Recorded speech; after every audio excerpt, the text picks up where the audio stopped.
Esto es Sonido Cultura, el sonido de la cultura nacional. Si las expresiones culturales fueran colores, la cultura argentina sería un arcoíris sin fin. Ahora, Marina Glesser en Territorio Singular, una paleta infinita en forma de sonido. Hola, ¿qué tal? Mi nombre es Diego Boris, músico.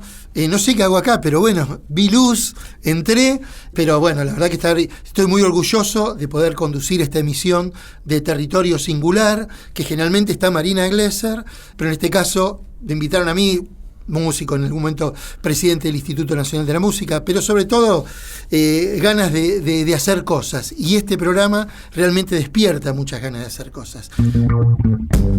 ¿Qué es lo que de qué temas vamos a tratar hoy? Bueno, justamente de herramientas que permitan fomentar la actividad cultural. En el primer bloque vamos a hablar con Gerardo Sánchez Katz sobre las becas de formación del Fondo Nacional de las Artes. En el segundo bloque vamos a hablar del Banco de Música Nacional e Independiente. Vamos a entrevistar en el piso a Bernabé Buco Canclón, flamante presidente del Instituto Nacional de la Música.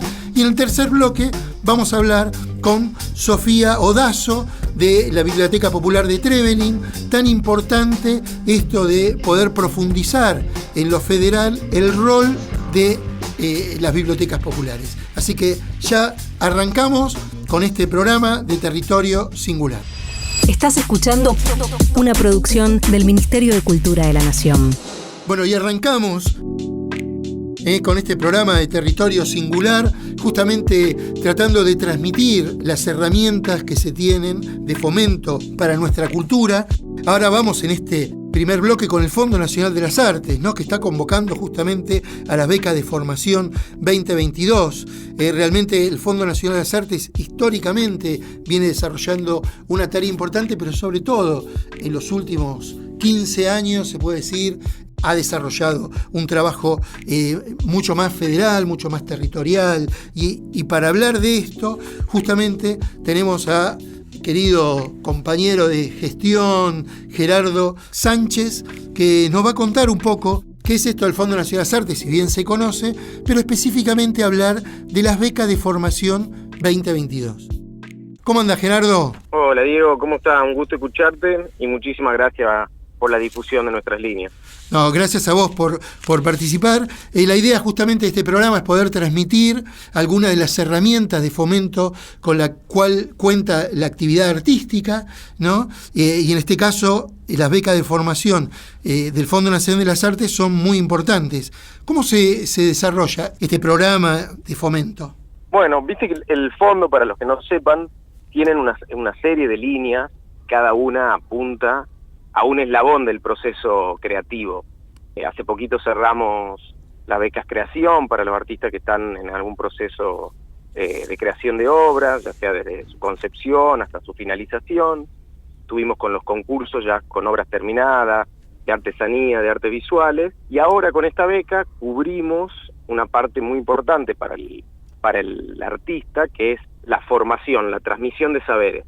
Entonces lo que se beca en esta beca, valga la redundancia, es el proceso de o capacitarse o de capacitar a otros.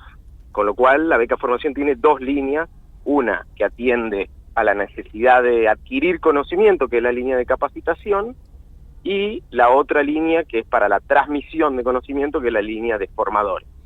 Ambas pueden encararse de manera individual o grupal. Entonces, bueno, es importante que se entienda, digamos, la amplitud de la beca y estas dos posibilidades dentro de un proceso de formación. Qué importante. ¿Cuánto tiempo va a durar esta convocatoria? Bueno, eso es muy importante porque las becas, como saben, tienen una fecha de cierre, que en este caso es el 16 de agosto, y se cierra, digamos, no hay prórroga, porque si no eso también retrasaría, digamos, el proceso evaluatorio. Así que hasta el 16 de agosto está disponible, todo se realiza a través de la plataforma del fondo, en el cual pueden ver el reglamento, pueden ver las preguntas frecuentes, pueden ver el formulario. También los invito ahí que entren a la página, pueden leer toda esa información. Justamente cuando uno pondera esta gestión del Fondo Nacional de las Artes, sabemos de los esfuerzos para profundizar el federalismo, ¿no? En su momento, históricamente, había que dar una dirección de Capital Federal para poder tramitar una beca. Sabemos que ustedes están haciendo muchos esfuerzos para que eso no sea del todo así, ¿no? Exactamente, sí, eso hoy ya es una realidad. Primero en los números del fondo. Ya ten en cuenta que en 2019 quedaba el 40% de los recursos quedaba en Ciudad de Buenos Aires, y el año pasado terminó con un 25% de los recursos, o sea, y esos 15 puntos se distribuyeron en todas las provincias. Eso por un lado en los números concretos. Y después está esto que vos decís que también tiene que ver con lo simbólico, que es que para los préstamos se solicitaba que el solicitante tenga domicilio en Ciudad Autónoma de Buenos Aires por una cuestión legal, y eso lo removimos, ya no es más un requisito. O sea, el artista que necesita financiamiento para comprarse un insumo o equipamiento, no necesita crearse un domicilio en la Ciudad Autónoma de Buenos Aires para poder solicitar un préstamo al Fondo Nacional, digamos, que se lo financie. Qué importante esto, Gerardo, porque era una situación histórica, pero que por más que hubiese habido buena voluntad, nadie la lograba sortear. Y esto que estás comentando vos es muy importante. ¿Por qué? Porque si no, había que buscar ficticiamente una dirección en Capital para poder acceder a un préstamo, y eso ya no es así. O sea que una situación histórica que era una complicación para que un artista fuera del ámbito de la Ciudad de Buenos Aires pueda acceder a un préstamo, ya no existe más, ¿no? Bueno, pero fue un poco la marca que está dejando la gestión de Diana y el directorio de Diana Sayeg, que es que esas buenas voluntades y esas buenas ideas que se plasmen en los reglamentos y en los requisitos, y que no quede solamente en una cuestión declarativa, digamos. Y la verdad que hubo muchas de esas pequeñas modificaciones en los subsidios, otros tantos con respecto a los papeles que se les pedía a las organizaciones. O sea, de verdad hay una voluntad de que el fondo esté abierto a todo el país, a todos los artistas, y que no haya trabas que desigualen ese acceso, digamos. No es lo mismo para alguien que vive alejado de los centros urbanos, inclusive de una provincia, saber que tiene un condicionante de este tipo a no tenerlo. O sea, realmente es un cambio de la realidad, ¿no? Totalmente. Así que, Gerardo, ¿querés agregar algo más con respecto a la realidad del fondo? ¿Alguna cuestión que quieran comentar? Este programa, realizado por el Ministerio de Cultura de Nación, circula en muchísimas radios, más de 200 medios que se los puede ver justamente buscar por internet. Es un programa realmente de muchísima circulación. Lo que nos quieras contar del fondo es bienvenido. No, de nuevo llamar al conjunto de la comunidad artística y cultural tenga en su práctica entrar a la página del fondo para ver qué línea está abierta en ese momento. La línea de préstamo y la línea de subsidio están abiertas todo el año. Las becas son con convocatoria, o sea que eso sí es importante estar ahí atento a las fechas. Vuelvo a repetir, la beca formación van a estar abiertas hasta el 16 de agosto. Y eso, que sepan que tienen un fondo abierto a las necesidades del sector artístico-cultural y que aprovechen eso, digamos, porque la verdad que hay un equipo de trabajo que labura mucho y está bueno aprovecharlo, digamos. Buenísimo, Gerardo, muchísimas gracias. Estamos hablando con Gerardo Sánchez Katz, gerente de planeamiento del Fondo Nacional de las Artes, y ahora te vamos a despedir con una canción. En este programa, todas canciones independientes. Una canción del grupo Tren Loco, de heavy metal, que se realiza cuando empiezan los conflictos allá en el sur, en los 90. El tema se llama Nos vemos en Cutralcó, disco Tempestades. Y un abrazo grande a la Tana y a Dante, familiares de Gustavo Zavala, que lamentablemente el año pasado nos dejó, un bajista extraordinario de heavy metal, un emblema de la mítica y del honor de este estilo musical. Vamos entonces con Nos vemos en Cutralcó, de Tren Loco.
acabamos de escuchar. Nos vemos en Culturalcó, esta canción de Tren Loco que testimonia una lucha social del queridísimo Gustavo Zavala. Realmente se lo extraña muchísimo a Gustavo Zavala. Hoy se musicaliza con canciones autogestivas producidas en forma independiente. Y para hablar de lo independiente, lo autogestivo, tenemos acá a Bernabé Cantlon, flamante presidente del Instituto Nacional de la Música, músico por supuesto, de La Shout, también de Boom Boom Kid, de Fan People y tantas otras experiencias.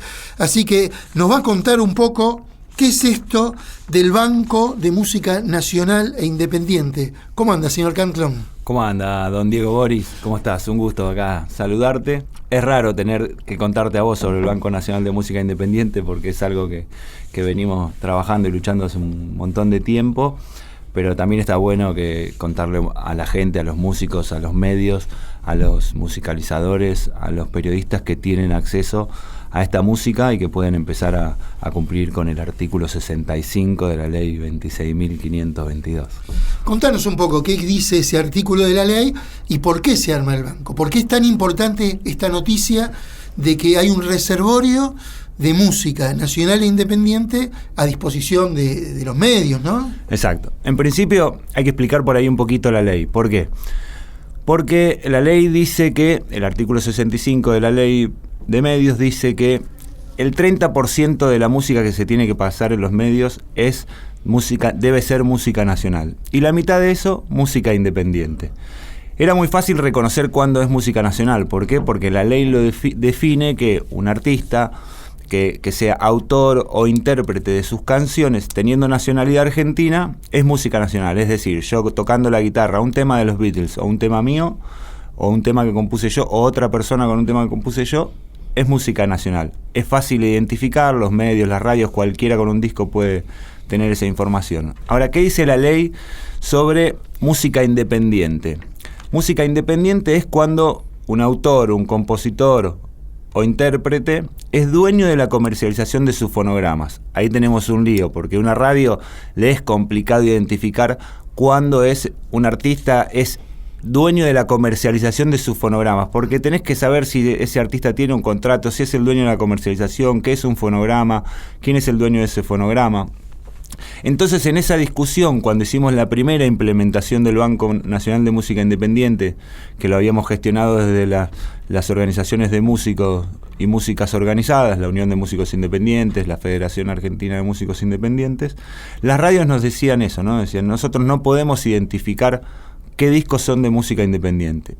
Tomamos unas metodologías al principio, porque obviamente teníamos muy pocos recursos siendo organizaciones de músicos y músicas, que era hacer calcomanías, ponerle calcomanías a los discos, hacer una distribución en ese momento física que tenía un costo de envío, de traslado para las radios, que era muy difícil de llevar adelante y muy costosa. Sin embargo, en ese momento nosotros notamos beneficios. ¿Por qué notamos beneficios? Porque muchas radios tenían voluntad de pasar música independiente, inclusive de las más escuchadas en ese momento, algunas radios que por ahí nunca se había tenido acceso, como FM 100, por ejemplo, empezaron a tener secciones donde pasaban esta música.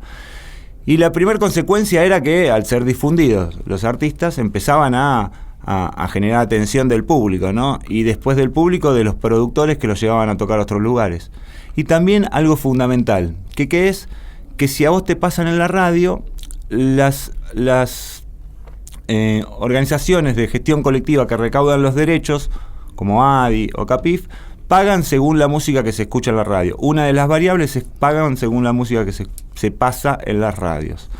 Entonces empezaban a tener cobros por sus derechos en las canciones. Los discos que estaban registrados en ADI, en CAPIF, empezaban a cobrar. Y eso generaba un ingreso también para la música independiente que termina en más discos, más shows, más giras. Después de esa experiencia positiva, y en convenio con el Instituto Nacional de la Música, logramos poder potenciar el banco. ¿Potenciar por qué? Porque gracias a las nuevas tecnologías pudimos hacer esto de manera digital, crear un reservorio de música donde cualquiera que es dueño de sus fonogramas, cualquiera que grabó en su casa o en un estudio de grabación canciones, él pagó o ella pagó el estudio de grabación, puede subir las canciones al Banco Nacional de Música Independiente. Y los medios tienen un usuario y una contraseña para poder descargar esa música de forma gratuita. No es un lugar, una plataforma de streaming donde la gente puede tener acceso y eso, sino es un lugar específico para que los medios no tengan la excusa o la certeza de decir que no pueden reconocer que música es independiente. Ahí hay música, ya hay más de 2.000 discos que están certificados y subidos, disponible para los medios, donde pueden bajar. Ahí inclusive ya hay música que los medios pasan por naturaleza, porque la música independiente suena en las radios en parte, pero también hay un montón de música nueva y que les da esta facilidad a los medios de poder presentar la planilla que corresponde para que los derechos intelectuales los cobren los artistas. Porque ¿qué pasa? Todos los medios que facturan más de 2 millones de pesos tienen que pasar esta planilla por la cual se liquidan los derechos.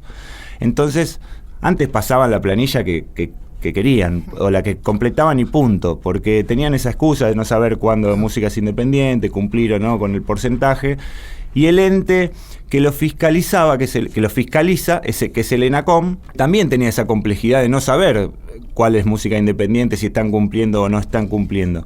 Entonces ahora, a través del Banco Nacional de Música Independiente, el ENACOM fiscalizando y las radios teniendo un usuario y contraseña para tener la música certificada de forma independiente, se logra completar el circuito de la herramienta para que esto pueda ser cumplido, ¿no? Con las radios que tienen voluntad sucede naturalmente, y con las otras no tienen la excusa para poder cumplir con este artículo de la ley. Muy claro, Buco. O sea, que de lo que es una ley, a veces uno escucha en la difusión, se consiguió esto en una ley, pero después en la realidad hay un tramo bastante, a veces largo, a veces más corto, que es el trabajo para llevarlo adelante. Acá claramente en la Ley de Servicio de Comunicación Audiovisual, año 2009, se consiguió este derecho de la difusión de la música nacional independiente, pero costó bastante trabajo llevarlo adelante. La buena noticia es que sigue vigente, que hubo un periodo de 4 años donde claramente no se fiscalizaron las radios, pero que esto se retomó con un convenio con el INAMU, pero ahora sobre todo la gran noticia es el Banco de Música Nacional e Independiente, porque como bien contabas, no es solo la difusión, que ya es importantísimo, sino también la posibilidad de que músicos y músicas cobren cada vez que se difunde a través de las entidades de gestión colectiva, SADAIC, ADI o CAPIF, de acuerdo a si se es compositor, intérprete o productor fonográfico. ¿En qué instancia está lo del banco y cómo accede una radio para poder bajarse la música, para poder programarla? La instancia del banco está lo siguiente: para cualquier proyecto musical o persona música que quiera subir su música, ya lo puede subir a través del panel de control de la página del INAMU. Entra a inamu.musica.ar, se registra como persona música y puede subir su música al Banco Independiente. Ahí entra en un proceso de certificación. ¿Para qué? Para que el banco sea fehacientemente lo que dice ser. Es decir, hay gente en el instituto que se fija que las canciones sean las canciones que son, que la información sea la que tiene que estar, que estén los códigos, y de paso también se enseñan en ese proceso de subir las canciones a las personas músicas cómo anotarse como productor fonográfico, cómo anotarse en ADI, para que después puedan cobrar esos derechos en las canciones. Eso ya está funcionando y se sube. Ahora, para los medios está en una versión beta que ya tienen acceso y lo pueden subir. Todavía nosotros no salimos públicamente a hacer una difusión porque estamos esperando la parte de pruebas de esto que a ver si alguna radio tiene algún inconveniente. De la misma forma, se ingresa a la página del INAMU, se registra en vez de como músico, como actividad musical, que son las dos opciones. En actividad musical va a tener para distintos formatos, porque también puede ser gente que no tenga que ver con el Banco Nacional de Música Independiente. Pero sí, los que tienen acceso son los medios de difusión, son periodistas que deciden, porque también pasan por el proceso de aprobación del instituto para que no se llene de gente por ahí falsificando información, periodistas con o sin acceso al Banco Nacional, y musicalizadores, por ejemplo, es algo que se dio de alta. ¿Por qué? Porque muchas veces son los musicalizadores los que definen esta parte, entonces se pueden dar de alta, comprobado su documentación en un sistema que tenemos nosotros automático con el RENAPER, es decir, un musicalizador se da de alta, se controla con el RENAPER que esa persona exista, y y se le da autorización al Banco Nacional de Música Independiente. Ellos ya pueden descargar canciones de ahí, tienen para buscarlo por provincia, por género, por nombre, es decir, si hay una radio que específicamente quiere pasar música folclore, va a tener. Y si también es una radio que quiere pasar música de jazz cantada en inglés, también hay música de jazz independiente cantada en inglés. No es restrictivo en esa parte, porque música independiente hay en Argentina, hay de todos los géneros y estilos. ¿Por qué es esto? Puede estar grabando un cover, pero es un productor independiente. No, qué interesante, porque en algún sentido se detalla lo que cuesta a veces llevar adelante un derecho y los avances y retrocesos en esa situación. No, un periodo donde se logró implementar, 4 años donde quedó en suspenso, pero claramente el entusiasmo de retomar y de construir un banco a prueba de situaciones legales, porque cuando se hablaba del RENAPER, que decía recién, hay una certificación del Registro Nacional de las Personas, hay todo un andamiaje que permite, formal y legal, que permite resistir cualquier planteo que pueda llegar a ser algún medio de comunicación o alguien que siente que es invasivo hacia su libertad. Claramente Exacto. Es un porcentaje del 15%. Ahora, yendo ya a la función, digamos, ejecutiva, vos venís de una expresión musical que podría considerarse fuerte, ¿no? Ya sea con la Shout, con tu grupo, sí. Guitarras distorsionadas, ¿no? Sí. Boom Boom Kid, Fan People, sí. Digo, claramente cuando cualquiera de los que hacemos música agarramos un instrumento, estamos proponiendo otra visión del mundo, ¿no? Sí. Una visión más idealista. ¿Vos sentís que dejaste de lado eso por ser hoy en día funcionario, presidente del INAMU? ¿O sentís que hay una continuidad en el hecho de que ese pibe que tenía 12 años iba a un recital a ver a alguien que le transmitía algo y que después agarró una guitarra para comunicarse? ¿O sentís que es parte del proceso de cambio de la realidad? No, la verdad es que no siento un peso ni un cambio por eso, todo lo contrario. Quizá también es por la forma en que se creó este instituto y el proceso de creación que viene del mismo sector. O sea, yo estaba cuando conversábamos de qué instituto hacía falta, de cómo estaría bueno que sean los fomentos, la metodología, y uno pensaba en generar todos los anticuerpos necesarios para que después eso no se distorsione y que siga siendo representante de la actividad. Yo vengo de eso, del punk rock, del hardcore, y ahí era como muy arraigado el do it yourself, es decir, ya era una cuestión ni siquiera por ventaja económica o desventaja económica o nada que ver con eso, era como una cuestión conceptual de que nosotros planteábamos y decíamos, ¿por qué no lo podemos hacer nosotros? ¿Qué capacidad puede tener otra persona más que nosotros para poder grabar un disco, distribuirlo, hacer una gira, organizar un concierto? ¿Por qué yo no puedo ser productor de mis propios conciertos? ¿Por qué no puedo hacerlo si no hay ninguna magia detrás? Es simplemente averiguarlo.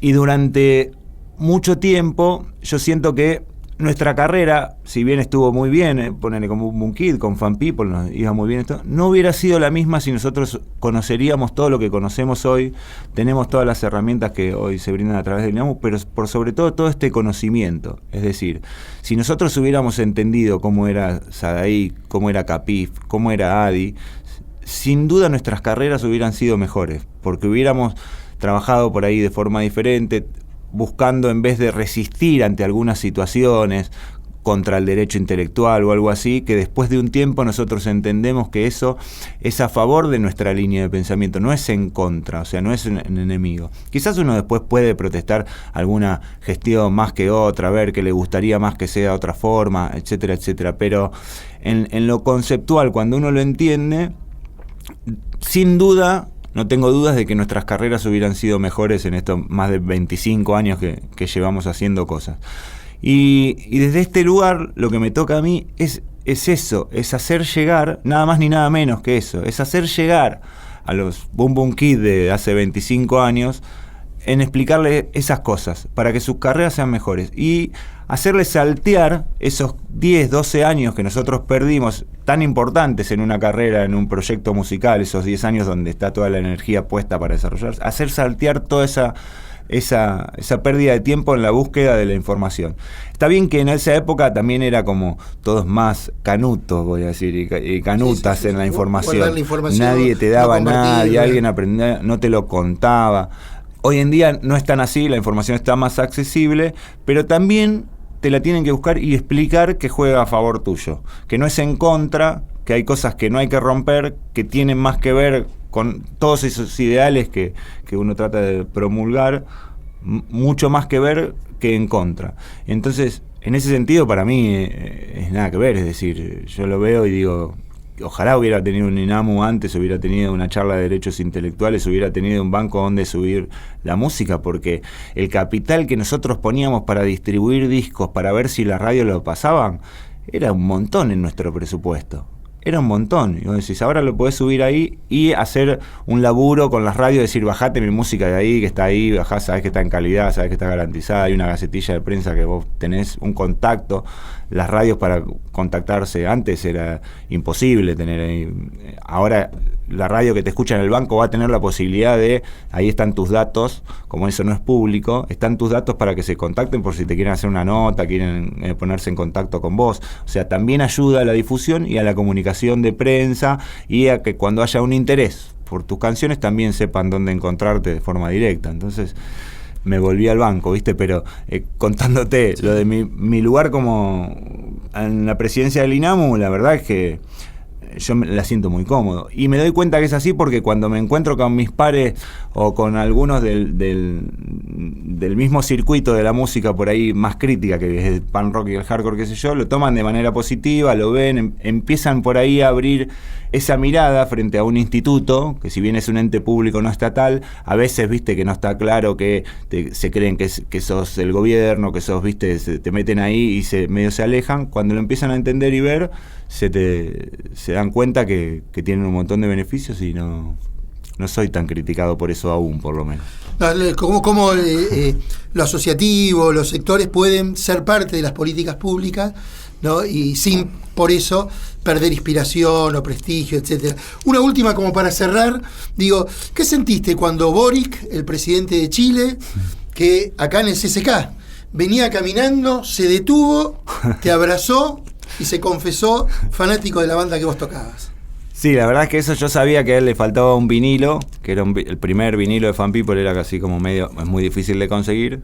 Yo tenía ese dato y entonces cuando lo vi entrar al CCK le mostré el vinilo de lejos y dejó todo ahí, inclusive el presidente de la Nación se vino, me abrazó, me lo agradeció por el disco, qué sé yo, me dijo que me había visto, me dice, te vi tocar de bajista y de guitarrista, porque yo muchas veces en Boom Boom Kid soy como comodín, ¿viste? Falta el bajista, voy yo, falta el guitarrista, voy yo, si no vamos a dos guitarras.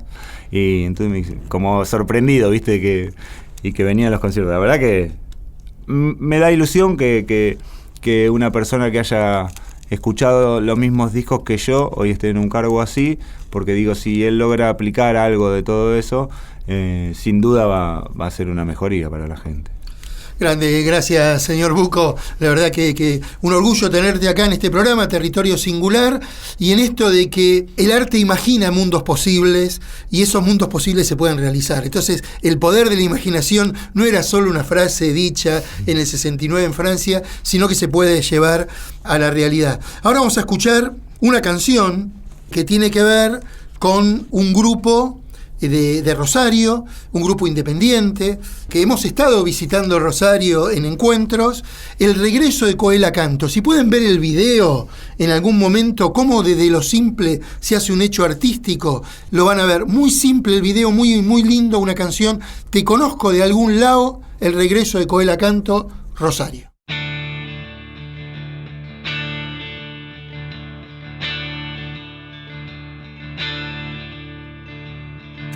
Conozco de algún lado, no sé si me conoces, de la calle, del barrio tal vez, o tal vez de ningún lugar, de la esquina de Sarmiento y San Juan, esperando el 132, te conozco de algún lado, no sé si me conoces, ayer te vi por la peatonal, creo que me miraste también. Y no sé por qué te miré, y no sé si me conoces. Te conozco de algún lado, no sé si me conoces. En el tablón suelo payasear y a veces también después de bajar. Quizás un día tus ojos crucé y sin saberlo no los olvidé.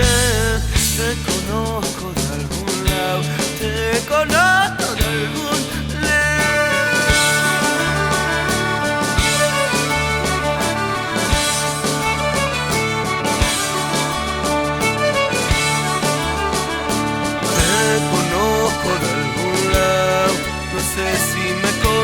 de la escuela, la infancia tal vez, de un recuerdo que nunca tuve.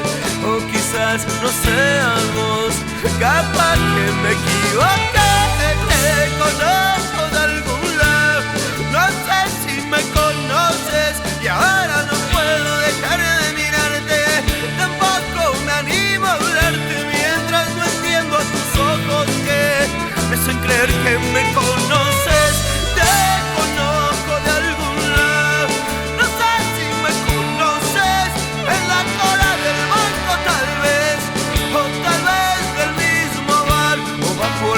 De esas lluvias que vuelven por un segundo amigos a la gente.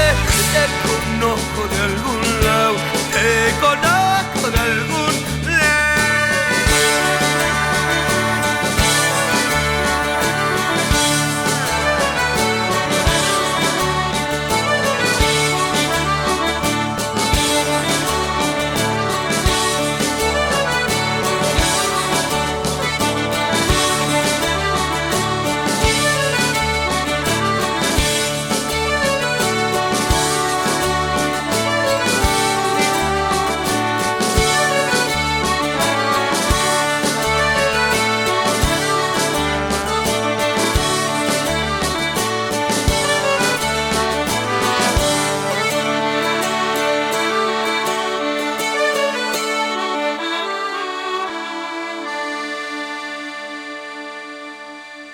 Territorio Singular. Una aventura sideral al interior de la cultura argentina. Bueno, y seguimos en este programa Territorio Singular, donde estamos viendo y escuchando, mejor dicho, cómo se relaciona la cultura con sus diferentes organismos, cómo trata de profundizar el fomento a nivel territorial, y justamente una síntesis de lo que es territorial, asociativo, federal, tiene que ver con la CONAVIP, con las bibliotecas populares. Eso que tanto se quiere, y sobre todo a medida que uno se aleja de los centros urbanos. Por eso nada mejor que hablar con Sofía Odazo, de la Biblioteca Popular de Trevelin, Chubut, para poder contar un poco esto, qué sucede, qué programas tiene, cómo se arreglaron en pandemia, y también hablar un poquitito esto de los fondos específicos. ¿Cómo andás, Sofía? Hola, ¿qué tal? Buenas tardes. La verdad que un gusto para nosotros poder hablar con vos, porque uno sabe de el trabajo cotidiano de las bibliotecas populares. En algún momento, cuando estábamos en el INAMU con Ángela Signes, hemos hecho convenios para mandarles el material del INAMU ahí, ahora con María del Carmen Bianchi, realmente personas muy comprometidas, pero sabemos también que el contenido profundo está en el territorio, está en lo federal, en lo alejado de los centros urbanos. ¿Qué mirada tenés vos de esta experiencia de la Biblioteca Popular de Trevelin, que ya tiene una historia muy grande, como 70 años, ¿no? Sí. Bueno, primero agradecerte por el contacto. La verdad que para nosotras es muy importante, ¿no? Que podamos contar un poco de todo lo que hacemos en el día a día de la biblioteca. Sí, la biblioteca se creó en 1950. Fue un grupo de vecinos que primero no contaban con un edificio propio, así que era como medio una biblioteca ambulante, ¿no? Se iba como rotando en las distintas casas y en donde pudiesen alojar la biblioteca. Y ahí por el año 2000, en 1995 es que se logra tener el reconocimiento de CONAVIP, ¿no? Que eso para una biblioteca popular es como un paso muy importante, porque bueno, esto que decís, ¿no? Todo el apoyo, los subsidios también que recibimos y el acompañamiento también, ¿no? Eso es algo muy importante. Así que ahí a partir de 1995 es que empieza a ser reconocida por CONAVIP, y en el año 2000 consigue que la Municipalidad de Trevelin le ceda un edificio, ¿no? Gracias a la gestión de la comisión directiva de ese momento, se consigue que les presten un edificio, y ahí, bueno, cambió cualitativamente, ¿no?, el funcionamiento de la biblioteca, porque ya no solo se dedicó al préstamo de libros, ¿no?, a promover la cultura mediante el préstamo de libros y la promoción de la lectura, sino también a través de eventos culturales, de talleres. Ahora también estamos llevando a cabo un programa de voluntariado como para afianzar los lazos con la comunidad y la participación en la biblioteca. Así que bueno, es todo un recorrido bastante grande. O sea, ahora yo estoy hace como 7, 8 años que formo parte de la biblioteca, pero bueno, la verdad que es un trabajo histórico y compartido, ¿no? Siempre a partir de todas las comisiones y de todos los socios también, que siempre, gracias al apoyo de los socios, es que la biblioteca se puede sostener, y gracias a los aportes de CONAVIP también. Que bueno, hubo en pandemia 2 situaciones de la Biblioteca de Trevelin que justamente fueron muy importantes para atravesar quedarnos en casa, ¿no? Sí, que era tan raro, que hoy parece como algo medio nostálgico quedarse en casa, pero que fue durísimo. Uno tuvo que ver con las bibliocápsulas. ¿Cómo fue esa experiencia? Bueno, esa fue una idea genial de la bibliotecaria, de Raquel Canderle. Ella tuvo esa idea que la verdad que fue hermosa. Ella todas las semanas se enviaba, nosotros tenemos comunicación con los socios a través de WhatsApp, tenemos como un grupo de difusión, entonces ella todas las semanas enviaba estas bibliocápsulas que tenía que ver con distintas opciones virtuales, ¿no? Ya sea de lecturas, de juegos. Me acuerdo que una de las propuestas era el armado de aviones de papel, pero bueno, con todo, o sea, unas posibilidades impresionantes, súper divertidas, interesantes, y bueno, y eran todas propuestas de ese estilo virtuales, ¿no? Que la verdad que ayudaban mucho a esto, ¿no? A sobrellevar esa situación tan extraordinaria que nos tocó atravesar. Y con esto del voluntariado también de lectura, que fue otra experiencia que llevaron adelante.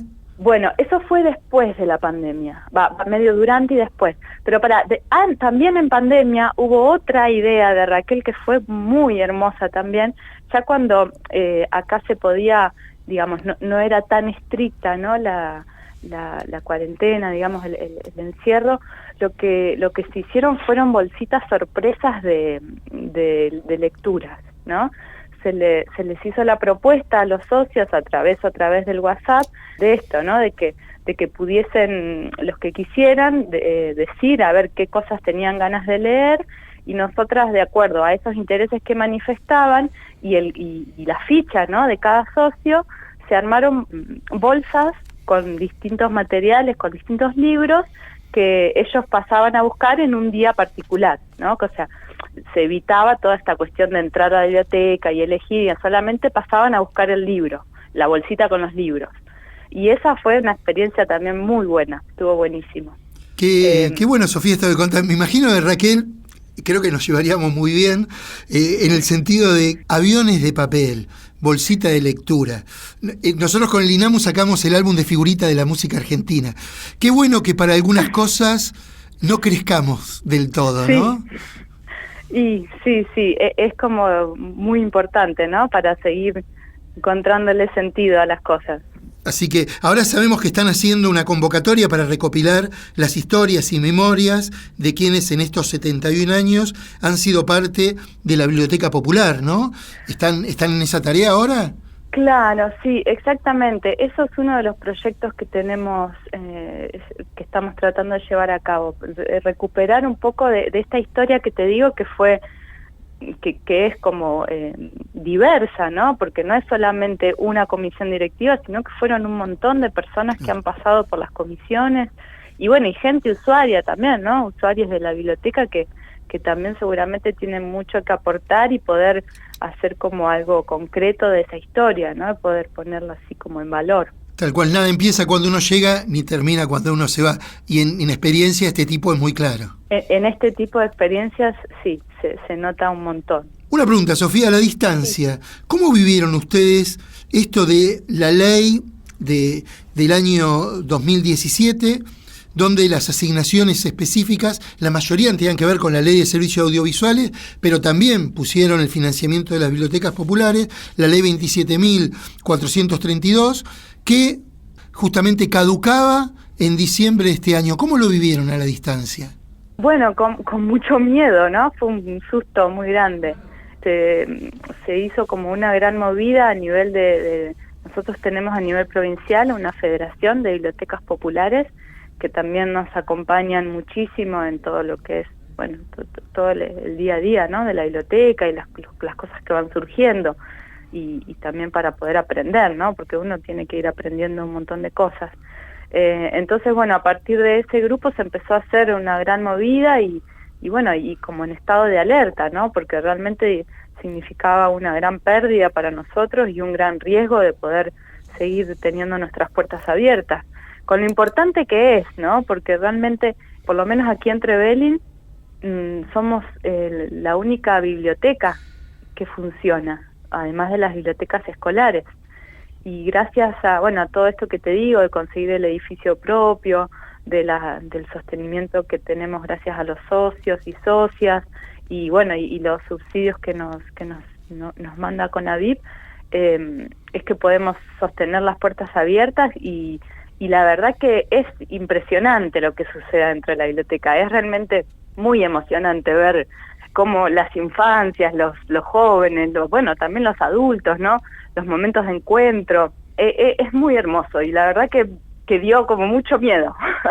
Pero bueno, parece que lo superamos. Sí, por lo menos ya en diputado hay media sanción. Recordemos la ley Carro, ¿no? Que sí, prorroga por 50 años y seguramente en el Senado saldrá. Pero el hecho de haber sostenido territorialmente en cada legislador y haber transmitido el rol de cada organismo en general, las bibliotecas populares en particular, un trabajo muy federal y muy arraigado, sobre todo en las costumbres de las personas que viven cerca de la biblioteca. ¿Querés agregar algo más, Sofía, con respecto al rol o lo que está haciendo específicamente la Biblioteca Popular de Trevelin? Bueno, sí, seguimos trabajando, seguimos viendo cómo poder mejorar y bueno, y ayudar en esto que nos resulta tan importante como la promoción de la cultura, ¿no?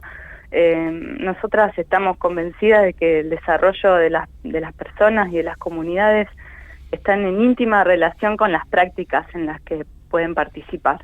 Y entonces nosotros ahí tenemos como una responsabilidad muy grande y un gran compromiso de poder seguir ofreciendo estas prácticas, estos lugares, estos espacios.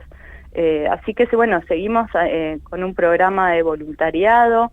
El año pasado este año terminamos un proyecto de producir material audiovisual para poder seguir acercando personas a la biblioteca. Y bueno, lo que tenemos en vista es poder ampliar un poco nuestros servicios y llegar un poco más allá. Trevelin es un lugar, bueno, muy chiquito. Yo no sé si todos saben dónde queda. Está en la provincia de Chubut, en la cordillera, a 350 kilómetros más al sur de Bariloche. Es un pueblo como de 12.000 habitantes, pero además de Trevelin, digamos, dentro del ejido municipal, ¿no?, de Trevelin, hay distintos parajes rurales, ¿sí? Que bueno, como todos los lugares rurales tienen una gran falta, ¿no?, de oportunidades y de espacios donde se pueda promover la cultura. Ahí funcionan algunos centros comunitarios como en Lago Rosario, en Sierra Colorada, y nuestra idea es poder empezar como a tejer alianzas, ¿no?, estratégicas con estos centros y poder llevar ahí algunos espacios de lectura, primero enfocados hacia las infancias, y bueno, y seguir esto, ¿no?, promoviendo la cultura, generando espacios donde la gente pueda encontrarse con la cultura, ¿no?, que es tan importante para la vida. Tal cual. Sofía, va nuestro agradecimiento por el trabajo diario, el cotidiano, el que a veces no se ve, pero que construye profundamente. Así que, y Trevelin se conoce por las tortas galesas, por las flores y por la Biblioteca Popular, por supuesto. Le mandamos un abrazo grande también a Raquel. Tenemos un dragón que tira fuego y también nos conocen por eso. Tal cual. Le mandamos un abrazo a Raquel. Y ahora, hoy, la musicalización tiene que ver con grupos y solistas autogestivos, independientes. Un grupo que autogestivo independiente, pero que trascendió lo testimonial y se hizo masivo, son Patricio Rey y los Redonditos de Ricota, así que nos vamos escuchando una canción independiente, Jijiji, de Patricio Rey y los Redonditos de Ricota.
Bueno, estamos terminando este programa Territorio Singular, este programa especial sobre herramientas de fomento hacia la actividad cultural.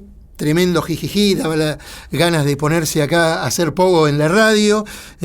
Un programa realmente muy interesante, donde tuvimos a Sofía Odazo de lo que es las bibliotecas populares, en este caso la Biblioteca Popular de Trevelin, a Bernabé Buco Canclón, flamante presidente del INAMU, contándonos del Banco de Música Nacional e Independiente para garantizar la difusión en el marco del artículo 65 de la Ley de Servicios de Comunicación Audiovisual, y Gerardo Sánchez Katz, también en este caso del Fondo Nacional de las Artes, contando este programa para poder dar fomento que tiene hasta el 16 de agosto para presentarles. Yo no conduzco este programa, la verdad que un intruso, pero bueno, en este caso reemplacé a Marina Glesser, que lo hace muchísimo mejor. Este programa se llama Territorio Singular. En la producción, Karina Lellano, Flavio Casas, Lucía De Genaro, Martina Negri. En la operación, estamos ahí, este dúo que no sabemos si se va a volver a repetir,